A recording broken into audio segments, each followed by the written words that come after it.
پھر فضل ہو گیا اور اللہ نے ہم سب کو اپنے گھر آنے کی توفیق عطا فرما دی۔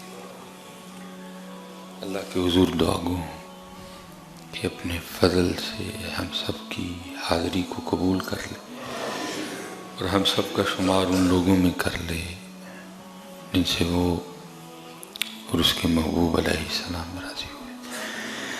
حق کہنے، حق سننے، حق ماننے کے بعد اللہ اخلاص کے ساتھ اس پر عمل کی توفیق عطا فرمائے۔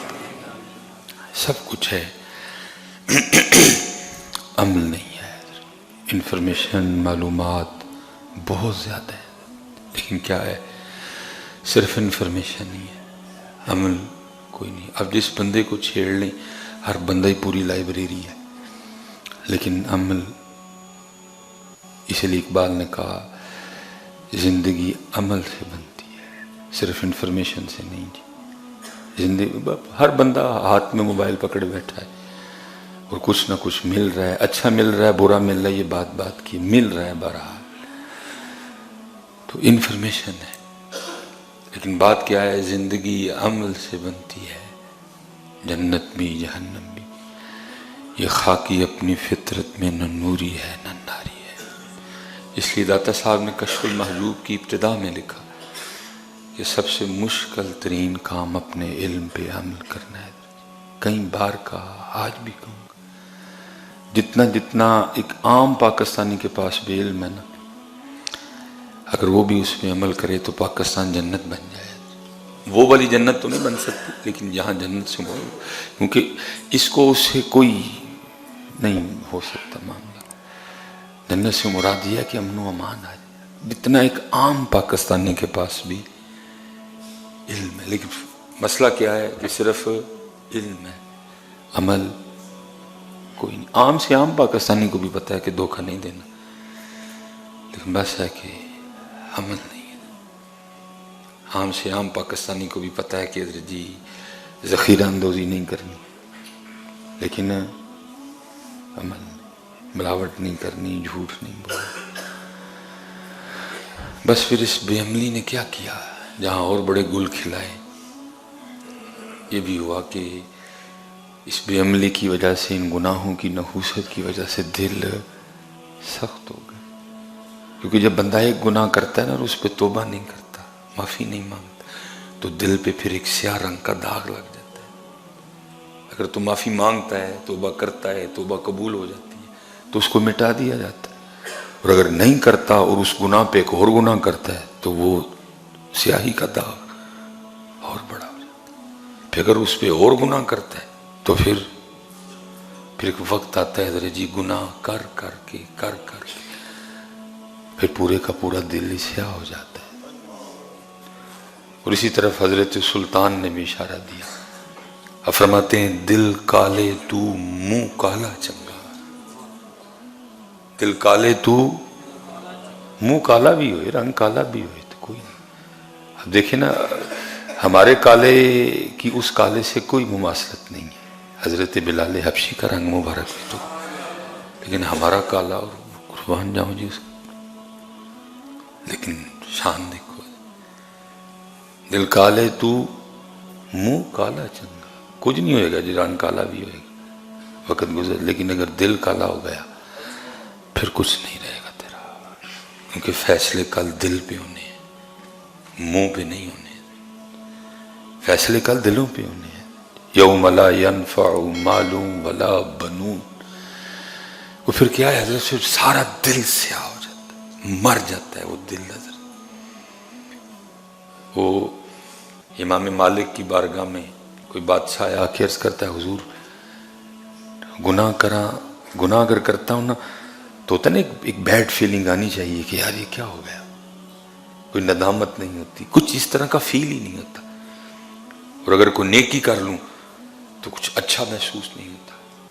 آپ نے فرمایا یہ تو زندہ دلوں کا کام ہے، تیرا تو دل ہی مر چکا ہے۔ حضرت سلطان کیا کہہ رہے ہیں؟ دل کالے تو منہ کالا چنگا۔ یہ کوئی ایسے نہیں جانے، ہمارے دل مر چکے ہیں، سخت دل ہو گئے۔ حضرت مالک بن دینار رحمۃ اللہ تعالی علیہ فرماتے ہیں کہ اللہ کی طرف سے جو ایک سزا کا نظام ہے نا، کچھ سزائیں ہیں جو جسم کو دی جاتی ہیں، کچھ سزائیں ہیں جو دلوں کو دی جاتی ہیں۔ مثلا جسم کی سزا کیا ہے؟ روزی کا تنگ ہو جانا۔ جب بندہ گناہ کے راستے پہ چلتا ہے نا، ایک اس کا نظام ہے نا سزا دینے کا۔ کچھ سزائیں ہیں جو جسم سے تعلق رکھتی ہیں، کچھ سزائیں ہیں جو روح سے، دل سے تعلق رکھتی ہیں۔ اب فرماتے وہ سزا جو دل کو جسم کو دی جاتی ہے، وہ مثلا کیا ہے؟ روزی کا تنگ ہونا، عبادت کی توفیق چھن جانا، یہ جسم کی سزا ہے۔ روزی تنگ ہو گئی، عبادت کی توفیق چھین لی گئی۔ اور پھر آپ آگے فرماتے ہیں دلوں کی سزا کیا ہے؟ آپ فرماتے ہیں دلوں کی سزا میں سب سے بڑی سزا یہ ہے کہ دل کا سخت ہو جانا۔ اور میرے خیال سے اس وقت میں اپنے پاکستان کی بات کروں تو پھر ایک کثیر تعداد دل کی سختی کی سزا میں مبتلا ہے۔ سخت ہیں دل حضرت ہمارے۔ اللہ حضرت وہ اکثر کہتے ہیں یہ بندہ پتھر دل ہے، پہلے میں بھی کہہ دی، لیکن جب اللہ نے قرآن پڑھنے کی توفیق عطا کی میں کہتا ہوں پتھر نہیں، مردہ دل ہے، کیونکہ قرآن میں اللہ پتھروں کے لیے بھی کہہ رہے ہیں کہ پتھر بھی میرے خوف سے روتے ہیں۔ کچھ اس طرح کے روتے ہیں کہ چشمے جاری ہوتے ہیں، کچھ اس طرح روتے ہیں کہ نہریں جاری ہوتی ہیں، اتنا روتے ہیں۔ پتھر بھی اللہ کے خوف سے مردہ دل ہے۔ دل کالے تو منہ کالا چنگا جے کوئی ایسنو جانے۔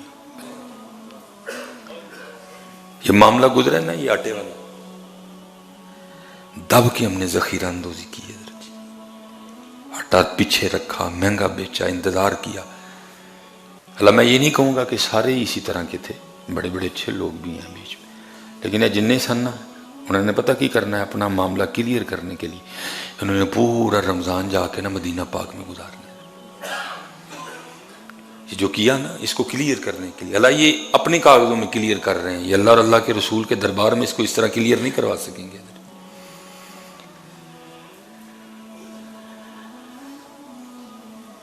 اللہ بس معاف کر دے۔ اللہ میں جی پھر میں کسی کی بات نہیں کر رہا، جو ہمیں آتا ہے پیچھے سے ہم تو، اللہ میرا اللہ کی قسم ہے، میں جمعے کا دن نبی پاک علیہ السلام کی ممبر شریف پہ بیٹھا ہوں، میرا اپنا بڑا دل کرتا ہے کہ جا کے نہ مدینہ پاک اتھے لائی ایسی بھی دسترخوان، لوگوں دے روزے کھلائی، لیکن میرے پاکستان ٹھیر بھوکے بیٹھے نے میں اتھے ٹر جاؤں، وہ کہیں گے مجھے کچھ بھی نہیں ہے، کیونکہ یہ باتیں تو آخرت پہ چھوڑ دی گئی ہیں نا، اس دن پوچھا جائے گا۔ ایک معاملہ ہے، درمیان میں پردہ ہے، حجاب ہے، ہو سکتا ہے کسی پہ خواب میں کرم کر بھی دیں، اس کو کہہ دیں کہ بھی تیرے محلے دار چتے اینے یتیم نے، انہوں نے اس دن بھی روزہ پانی نہ نہیں کھولے، تو ایتھے دسترخوان لانڈے ہیں، لیکن وہ شاید کوئی ہوگا۔ حضرت میرا بڑا دل کرتا ہے، کل بھی حضرت جی میرے اندر ٹوٹ کے یہ خواہش جاگی، اس دفعہ نہ میں بھی مدینہ پاک جا کے نہ دسترخوان لگاؤں، لیکن جب اپنے پاکستان کو دیکھا تو کہا کیڑے منہ نہ لائیں گا اتھے جا کے، اتھے ٹھیر بھوکے بیٹھے۔ اللہ حضرت جی جو سفر ہے نا، اس نے مجھ سے جو اور بہت کچھ چھینا، دوست چھین لیے، ٹائم نہیں ملتا۔ عمران صاحب بیٹھے ہیں، ایک کاکا سامنے بیٹھا ہے، ایک کاکا بیٹھا ہے فتح گڑھ علاقہ، وہ ایڈم والے بچے بیٹھے ہوئے ہیں، اس طرح ابراہیم صاحب گلوریس والے، ایسے لا تعداد اس سفر نے مجھ سے میرے دوست چھین لیے، موقع ہی نہیں ملتا ملنے کا۔ سفر سفر سفر، ایک کاکا دنان بیٹھا تھا، سفر سفر سفر، لیکن کیا کریں، بس آرڈر ہے پیچھے۔ اس نے ایک اور کام بھی کیا، پہلے میں اپنے سیالکوٹ کے حالات سے آگاہ رہتا تھا، اب نہیں پتہ لگتا کیا ہو رہا ہے، کیسے ہو رہا ہے، کون کس حال میں ہے۔ میں حضرت یہ رمضان شریف ہی تھا، یہ سیالکوٹ میں ایک جگہ کو روزہ تھا، پہلا روزہ نا، بڑے میرے اچھے دوست انتقال کر گئے حضرت جی، تو ایک میں نے بندہ دیکھا تو اس کے ساتھ نا بچیاں تھیں دو چھوٹی چھوٹی، اور بڑا گرم موسم ہے، لیکن اس نے پوری محفل سنی۔ پھر ظاہر ایک امیر آدمی کی افطاری تھی، بڑے اچھے لوازمات تھے حضرت، اس بندے نے بھی روزہ کھولا، بچیاں لے کے چلا گیا۔ اگلے دن سیالکوٹ میں ایک اور جگہ افطاری تھی، وہ بندہ مجھے ادھر بھی ملا. اللہ اس پروگرام، وہ سمجھو وہ پروگرام ادھر تھا تو دوسرا پروگرام ادھر تھا، اپوزٹ تھے دونوں ایک دوسرے کے. وہ بندہ مجھے ادھر بھی ملا. اسی طرح بچی پھر ساتھ ہے، بچیاں ساتھ ہے. میں بڑا حیران ہوا. خیر پروگرام کے بعد میں نے بندے کو پوچھا، میں نے کہا یار تو کل بھی اچھے سے ہیں، گرمی اتنی زیادہ ہے، بچی ہیں تیرے ساتھ 8 9 10 سال کی. اب سننا حضرت یہ لوگوں کے حالات ہیں. مجھے کہنے لگا میری بچی نے پہلا روزہ رکھا ہے اور میری 13 14 ہزار تنخواہ ہے، اور اسی تنخواہ سے میں نے پورا رمضان گزارنا ہے. تو اب پہلا روزہ تھا، دل تو تھا یہ بھی کروں. اچھا ہو سکتا ہے آپ میں سے بیٹھے کسی بندے کے دل میں نہیں تو کسی کو پیسے مانگ، غریب بندے نے کو پیسے دینا ہے. امیر اگر ادھار بھی دیتا ہے تو امیر کو دیتا ہے، غریب کو کوئی ادھار نہیں دیتا. اللہ حضرت یاد رکھنا، میں کسی دھوکے باز کی بات نہیں کر رہا، لیکن یاد رکھنا ادھار دینے پہ ڈبل ثواب ہے. صدقے پہ 1 گنا، قرض دینے پہ، ادھار دینے پہ 2 گنا. ایک تو آپ نے پیسے دی اس کا ثواب، دوسرا آپ نے جو اس کی مشکل آسان کر دی اس کا ثواب ہے. لیکن المیہ یہ ہے کہ ماڑے کو کون پیسے دے گا، ادھار دے گا کوئی نہیں دے گا. امیر پیسے بھی امیر کو دیتا ہے. ہو سکتا ہے آپ کے دل میں کسی کو پیسے چوکے. میں نے اس کو کہا میں یار کل بھی آج کہتا کل میری اس بچی نے پہلا روزہ رکھا ہے میرے منع کرنے کے باوجود. آپ کو پتہ ہے بچوں میں جوش ہوتا ہے. تو پہلا روزہ تھا، سمجھ نہیں آ رہی تھی کیا کروں. 14 15 ہزار تنخواہ ہے، پورا رمضان اسی سے گزارنا ہے.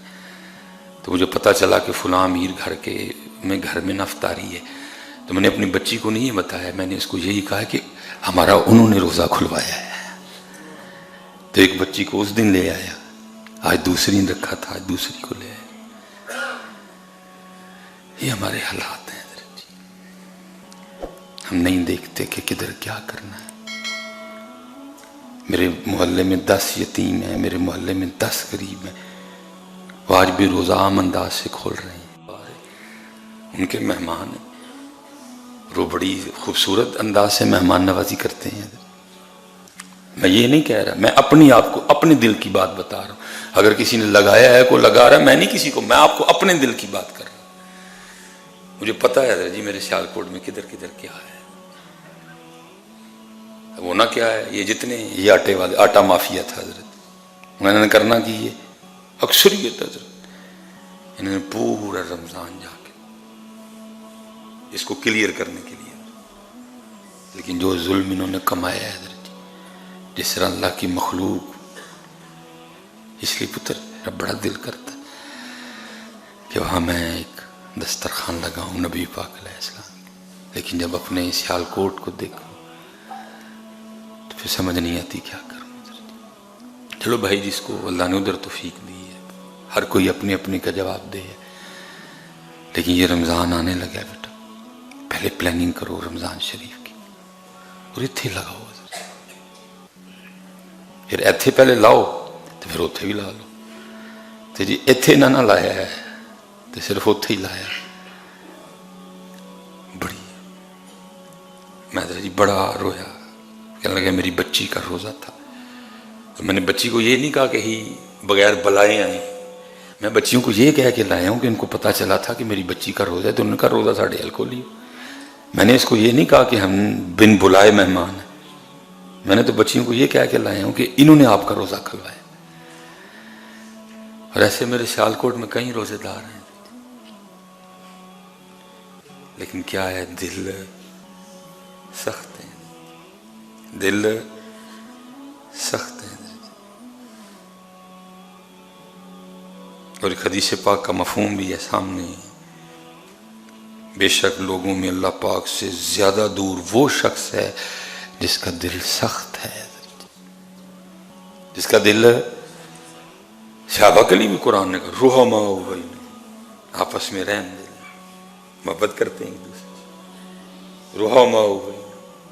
پھر اقبال نے بھی اس کو لکھا. اقبال کہتے ہیں ہو ہلکا یاراں تو بریشم کی طرح نرم، آپس میں نرم.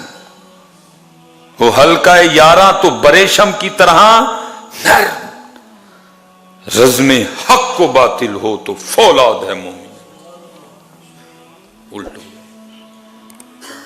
حدیث پاک ہے کوئی شخص نبی پاک علیہ السلام کی بارگاہ میں آ کے عرض کی تھی محبوب دل بڑا سخت ہے.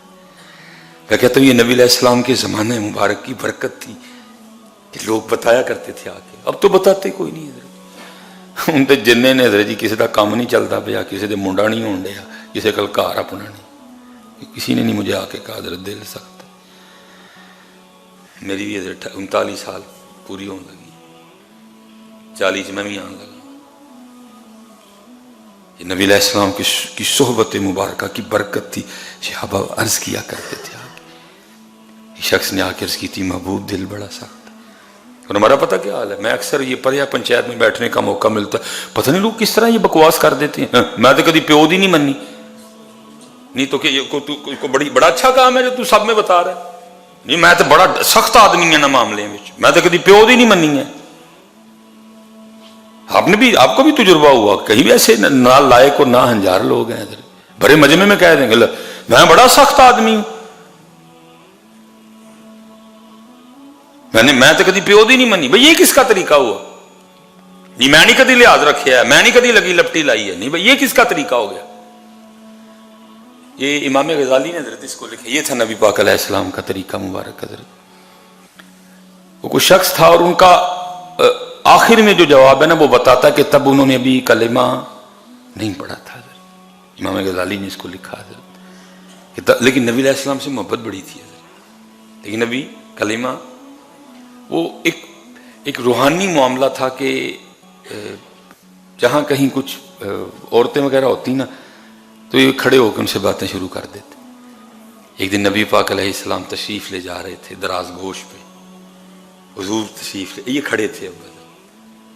اب نبی پاک علیہ السلام تشریف لے, ان کو نا خود اچھا نہیں لگا کہ میں عورتوں میں کھڑا ہوں اور اللہ کے رسول علیہ السلام جلوہ گر ہو گئے. اب نبی علیہ السلام نے پوچھا بھی نہیں, خود ہی عرض کرتے ہیں میں عورتوں کے پاس اس لیے کھڑا تھا کہ میرا جو اونٹ ہے نا یہ بڑا سرکش ہے. میں ان کو کہہ رہا تھا کہ مجھے ایک رسی بنا دو کہ میں اپنے اونٹ کو نکیل ڈال لوں. نبی پاک علیہ السلام نے تبسم فرمایا اور آپ تشریف لے گئے. میں نہیں کدی لحاظ کیتا کسی دا بھی, اسپیشل اسی جڑے نمازی یا بابے بیٹھے دے ہیں داڑیاں والے, سختی سے کام خراب ہوتا ہے, نرمی سے معاملے ٹھیک ہو جاتے ہیں. نرمی ہے حضرت جی, حکمت عملی. میں آج تک جدو کی تو غصے جو تقریر کی تھی چنگا رزلٹ ہوتا آج تک نہیں آیا کوئی. جب بھی محبت سے بات سمجھائیے, سامنے بیٹھو نہیں ماننا اس کو. انسان ہوں نا, تھک جاتا ہوں, بیمار ہوتا ہوں, کسی کی کوئی چیز ہرٹ کرتی ہے, پھر اس کا ریئیکشن آتا ہے. لیکن میں نے آج تک اس کا فائدہ جڑی گل پیار نال تے لف کے سمجھائیے لوگوں نے منی نہیں ہے. سختی نہ کوئی بھی نہیں منتا. آپ نے تبسم فرمایا چلے.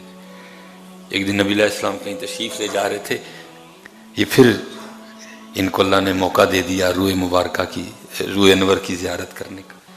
نبی علیہ السلام نے نا مسکرا کے پوچھا, فرمایا تیرے اونٹ دا کیا حال ہے؟ اب یہاں ان کو پتا ہے, یہاں نبی پاک علیہ السلام کو پتا, باقی کسی کو نہیں پتا کہ اونٹ کا کیا معاملہ ہے. اب یہ تیسری بار جب ملاقات ہوئی, اب یہ بات بتاتی ہے کہ تب وہ ایمان لا چکے تھے, کلمہ انہوں نے.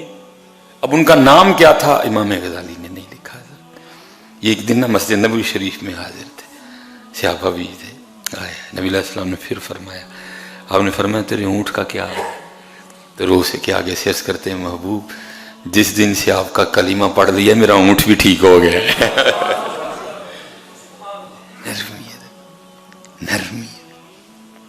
نرمی.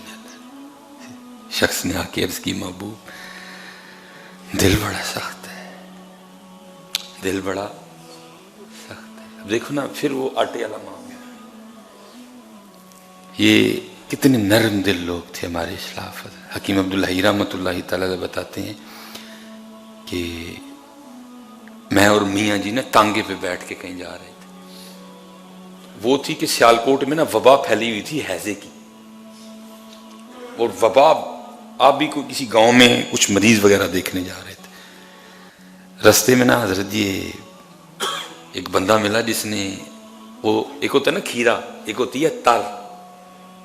اب تو حضرت جی وہ نا زمانے کے انداز بدل گئے, کھانے بدل گئے, ہیں جی ڈیزرٹ آ گئے، چاکلیٹس آ گئیں. پہلے تو حضرت جی یہی تھے، سنگیاں بیلیاں نے بہ جانا کھیرے لے لینے، وہ جناب لون لا کے کھیرے ہی کھا چھڑنے، کنے طرح کھا چھڑنی، کتنی کتنی بیٹھ کے وہ طرح کھانی. تو اب تو ختم ہو گیا یہ سارا کچھ ہی، سارا کچھ آرٹیفیشل آ گیا. تو وہ بندہ نا حیضے کی وبا، اور انہیں کی لے لیں سادے بندے نے طرح. اب کون تر کھائے گی؟ حیضے کی وبا پھیلی ہوئی ہے. تر تو عام نہ بھی حیضے کی وبا پھیلی ہو تو اکثر صحت مند بندے کو لڑ جاتی ہے. اب وہ کیا ہے کہ پوری ریڑھی پہ نا بڑا افسردہ اور بڑا حکیم خادم علی رحمۃ اللہ تعالی علیہ نے کوچوان کو کہا کہ روک ریڑا. اس نے ریڑا روکا، وہ روک ٹانگا، اس نے ٹانگا روکا، آپ اترے، پوری ریڑھی خرید لی اسے پوچھا کتنے کی ریڑھی ہے، اس نے پیسے بتائے، خرید لی پوری ہے. وہ ٹانگے پہ پیچھے رکھوائیں ساری طرح. آگے جا کے نا وہ جب وہ پلخو آیا تو ساری اس میں پھکوا دی. حکیم عبداللہ رحمۃ اللہ تعالیٰ فرماتے میں دیکھ رہا تھا، میں نے کہی پہلی گل جب میاں جی طرح لے رہے تھے میں عرض بھی کرنے لگا میاں جی حیضے کی وبا پھیلی ہوئی ہے تو آپ اتنی طرحوں کا کیا کریں گے؟ اتنی مہنگی طرح لے بھی لیں، اس سے کوئی ریٹ بھی نہیں کیا تو اب رکھ بھی نہیں رہے، اب آگے آ کے ساری پلکوں میں پھکوا دی، نالے میں پھکوا دی. کہتے پھر نہیں مجھ سے راگ گیا، میں بول پڑا. میں نے اس کی میاں جی پہلی بات آپ نے کوئی ریٹ نہیں کیا، حیضے کی وبا ساری طرح خرید لی اور پھر اب رکھی بھی نہیں پاس ساری کا، اسی لیے خرید لی کیونکہ حیضے کی وبا پھیلی ہوئی ہے. وہ سادہ دل بندہ آج منڈی سے طرح خرید لایا، اب صبح سے لے کر اب تک اس کی ایک تر بھی نہیں بکی تھی. پریشان بیٹھا ہوا تھا آج بچوں کو کیسے کھلاؤں گا.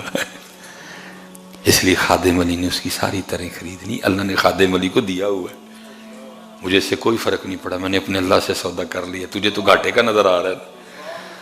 کہتے میں نے پھر عرض کی حضور مجھے اگر دریں خرید لی ہیں تو پھر پھینک کی دی. فرمایا حیضے کی وبا پھیلی ہوئی ہے، کسی کو کھلا بھی نہیں سکتا کہ اس کو حیضہ نہ ہو جائے، اس لیے ساری پانی میں پھینکوا دی ہیں. اچھے لوگ نرم دل لوگ، ایسی ان کی کیتا ہے. یہ پیچھے جو دن گزرے آٹا پورا سٹاک کیا ہم نے، ان کرنا کی رمضان ہے مدینہ پاک. اکثریت اسی طرح ہے، لوگ ترسے، بیٹیاں لائنوں میں لگی. اور یہ نہیں حضرت یہ بڑا مافیا اسی بھی نہ. میں نے بڑی پکی خبریں آئیں ہمارے جو کریانے والے بھائی ہیں، بھائی ہمارا کام ہدایت ہے نا، اب اس بات پہ میں کوئی کفر کا فتویٰ تو نہیں دے سکتا ان پہ. انہوں نے بھی کیا کیا، یہ چھوٹے چھوٹے بچے ہائر کیے، اس کے بیٹے کو دیا. انہوں نے کہا جاؤ جا کے نا تو لین چلا کے آٹا لے آؤ. وہ بچہ آٹے کا توڑا اٹھا کے لے آیا، 100 روپیہ انہوں دیتا تھے، باقی آپ کمائے. ہم سارے اسی طرح ہی ہیں. جدو جدو جس نو موقع ملتا ہے کوئی باز نہیں آتا. یہ نہیں کہ وہ صرف وہ والا مافیا، ہم کہاں باز آتے ہیں. ہم سارے تو نہیں کہوں گا، مسجد ہے جی، جمعے کا دن ہے، بڑے بڑے نیک پاک لوگ بیٹھے، لیکن اکثریت وہی ہیں جو صرف انتظار کرتے ہیں کہ کچھ اس طرح کے حالات بنے ہیں. کوئی پریشان ہو کے، کوئی مجبور ہو کے میرے پاس آئے اور پھر میں اس کی پریشانی اور اس کی مجبوری کا فائدہ اٹھاؤں. ہم اسی طرح کر رہے ہیں. ہم اسی اللہ. ڈاکٹر توقیر صاحب بیٹھے ہیں، کئی دفعہ پیر و مرشد نے حکم فرمایا، کہنے لگے یار کسی مل والے سے رابطہ کر، اتنی دنیا تجھے جانتی ہے. ہم اسے کو 2-3 ٹرک اٹھا لیتے ہیں اور کچھ اپنا اپنا حصہ ڈال کے نا. تو یہ نہیں کہ وہ سڑک پہ ہم کوئی نہیں، حالے دوالے جس کو تو جانتا ہے، جس کو میں جانتا ہوں، ان کے گھروں میں آٹا دے کے آئے. بس میں نے کہا نا سفر بہت کچھ کھا گیا میرا. اب کوشش ہے انشاءاللہ بڑی جلدی کہ سفر کو کم کیا جائے اور کوئی عملی کام کرے، تاکہ کل جا کے اللہ اور اللہ کے رسول علیہ السلام کو منہ دکھانے والے بنے. اس لیے حضرت جی نرم دل. ایک بات میں نے کہیں کوٹ کے نا حضرت جی یہ کہیں گرا باندھ لو، بڑھانا گھٹانا یہ اس کا اختیار ہے. جو شیطان میرے اور آپ کے اندر ڈالتا ہے نا، اینج کرتے ودے گا، اس طرح کر، اس نکالو، صفائی کرو اپنے اندر. کٹ کے گرا لاش کا کنا کتے کوئی لے کے نا گھر چ کوئی موٹا گنڈ لا کے نا اس طرح گرا لگا کے اس کو رکھ لو کہیں، روز پکڑ کے نا اس کو یہ سبق 10 بار پکایا کرو. تؤتی الملک من تشاء وتنزع الملک ممن تشاء وتعز من تشاء وتذل من تشاء بیدک الخیر انک علی کل شیء قدیر تولج اللیل فی النہار وتولج النہار فی اللیل وتخرج الحی من المیت وتخرج المیت من الحی وترزق من تشاء جس کا چاہوں گا وترزق من تشاء من تشاء من تشاء من تشاء بغیر حساب، تاکہ کم از کم یہ کیڑا تو پاکستانی قوم کے اندر سے نکلے حضرت کہ ذخیرہ اندوزی سے نہیں بڑھے گا. وہ تیرا خیال عبث ہے کہ تو نے بڑھا لیا، تو نے کتنا بڑا جرم کیا، تو نے کتنا بڑا. مجھے حضرت کہہ رہے تھے کہ آتے ہوئے جی جناب سیدنا صدیق اکبر رضی اللہ تعالیٰ سب بات ہے حضرت، وہ آسان ہے. جب جو میں نے یہ جو کلپ کہا ہے بولا ہوں، اس کیمرہ لگا ہے یوٹیوب، ہو سکتا ہے حضرت جی کو 10-15 مفتی پھڑ کے میری توہین کر چھڑن جی مصباحی صاحب نے مدینہ پاک کی بیعت بھی کر دی. بکواس کرتا ہے مصباحی جی مدینہ پاک میں دسترخوان نہ لگاؤ، دیکھو کتنا بڑھ گیا. مجھے پتہ ہے یہ میری ڈیوٹی ہے بتانا بھائی سب کو. میں کہاں کہہ رہا ہوں کہ مدینہ پاک میں دسترخوان، میں کہہ رہا ہوں 100 بار ہی لا، لیکن بھائی پہلے ایتھے بھی لا. میں نے کب کسی کو منع کیا کہ مدینہ پاک میں دسترخوان نہ لگا؟ میں صرف اتنا کہہ رہا ہوں پہلے اپنے محلے میں بھی دیکھ، وہ تیری محبت ہے. ایتھے حکم ہے کلا بلا تکریمون الیتیم. میں نے کب کہا کہ نہ لگا؟ مجھے تو جو پیچھے سے دل میں ڈالا میں نے کہا لا، 7 باری لا، 10 لا، 15 لا. میرا اپنا بھی بڑا دل کرتا ہے میں لگاؤں، لیکن ابھی نہیں میری جیب میں اتنے پیسے کہ میں ادھر بھی لگاؤں ادھر بھی لگاؤں. ابھی ان کا حکم مان رہا ہوں. مثال کے طور پہ میرے اس دن دوست ہیں، مجھے آئے میرے عمرے پہ، مجھے بتانے لگے حضرت صاحب ایت کی میں وکھرے انداز میں چل. میں جی کس طرح؟ میں جی پیدل چلا میں ایت کی. تو میں نے کہا یہ کون سی کو بہادری کرنے لگی؟ اللہ دے بندے نفس پالنا ہے تو اپنا. انہوں نے کب کہا کہ پیدل آ؟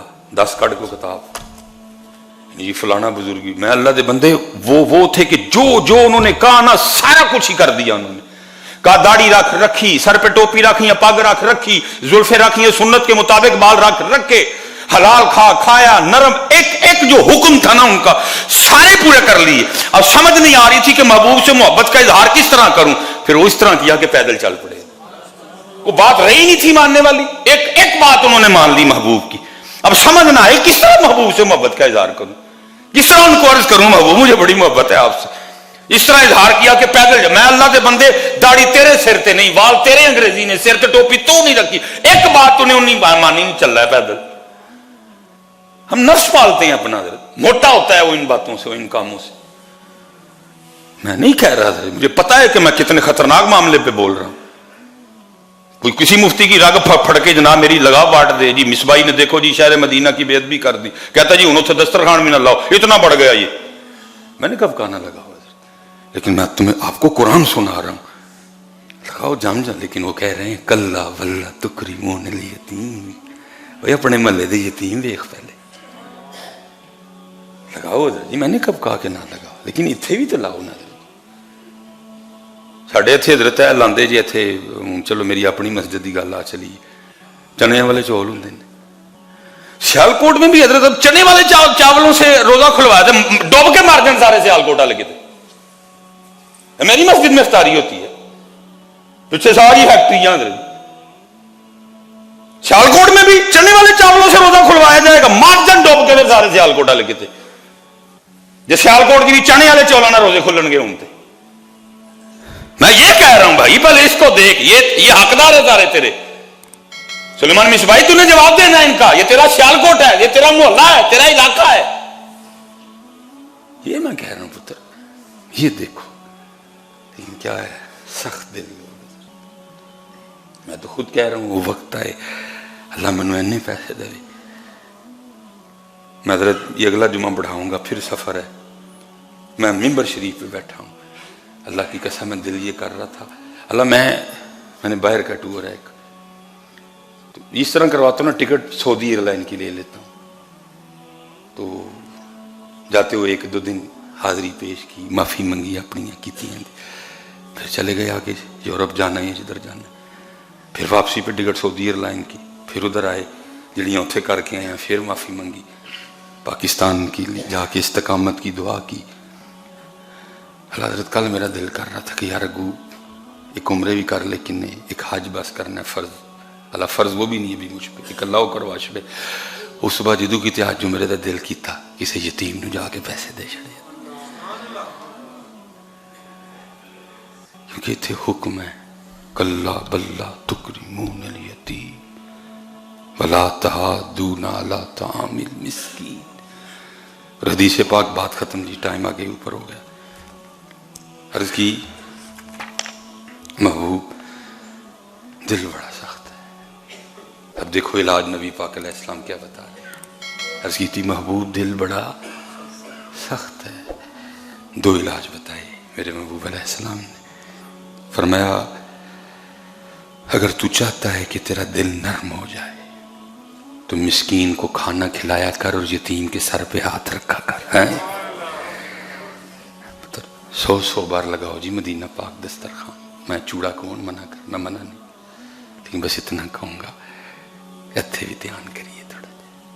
یہ میں نے کہا نا میری مسجد ہے, چنے والے چولہاں نے روزہ کھلتا ہے, وہ بھی سانوں پتہ ہی جس طرح کھلانے رو رو کے. کیونکہ زیادہ جو بیچارے یہ فیکٹری والے ہیں پیچھے, وہ آ کے سر روزہ ادھر کھولتے ہیں, چنے والے چول ادھر.